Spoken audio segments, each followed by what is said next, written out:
This is humanity's scariest weapon. It's August 14th, 1961. The Soviet Union is secretly working on a new weapon that could end life as we know it. At first, this nuclear bomb looks like any other, but it is the ultimate destruction tool. A single device capable of wiping out entire cities in an instant. The most terrifying part is that no one ever thought such a weapon could exist. And who knows when someone decides that it's time to use it again. After World War II, the United States and the Soviet Union became locked in a deadly rivalry known as the Cold War. This wasn't a war fought on battlefields, it was a war of ideology and power. Both nations raced to develop technology that would make them invincible, and nothing symbolized power more than nuclear weapons.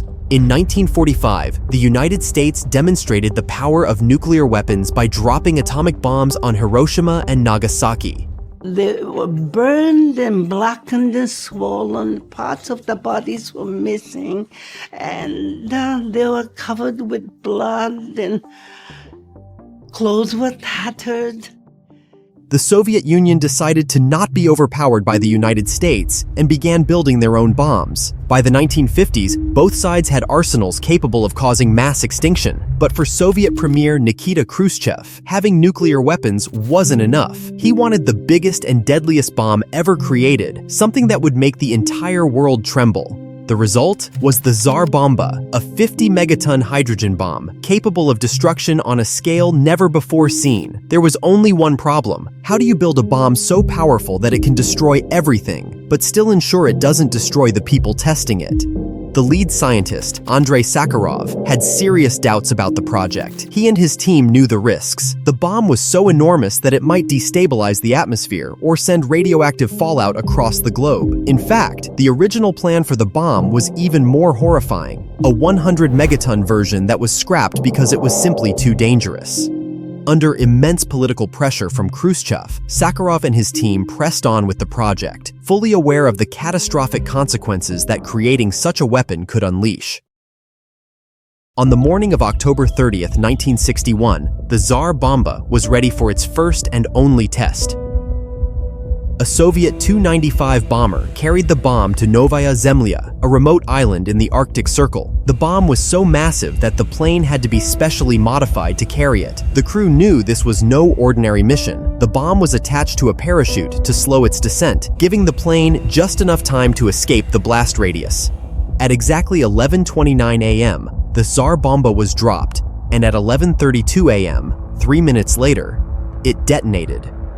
Осталось 3 секунды. 2, 1, 0.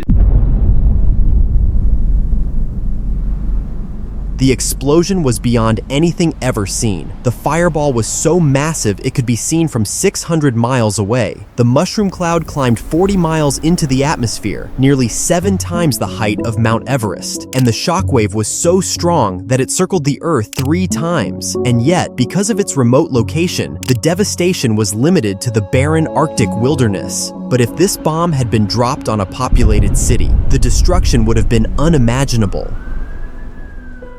After the test, the scientific community was deeply shaken. For Andrei Sakharov, it was a turning point in his life. He realized that nuclear weapons were more than just tools of war. They were an existential threat to humanity. Sakharov became one of the Soviet Union's most outspoken critics of nuclear weapons. He pushed for disarmament and warned against the dangers of an escalating arms race. His work would eventually earn him the Nobel Peace Prize, but the Tsar Bomba left a scar that couldn't be undone. The test had proven that humanity had the power to destroy itself, and while Sakharov turned to peace, many of his colleagues continued to build even more weapons. In the years that followed, the nuclear arms race intensified. Both the United States and the Soviet Union built even larger arsenals, creating weapons that could destroy humanity many times over. It wasn't until decades later, with the signing of nuclear disarmament treaties, that the world began to pull back from the brink of extinction. Even though the Tsar Bomba was never used in war, its legacy changed the world forever. To this day, thousands of nuclear weapons remain, and the threat of their use still hangs over us. The Tsar Bomba serves as a chilling reminder of how close we've come to total destruction, and how important it is to ensure we never go down that path again.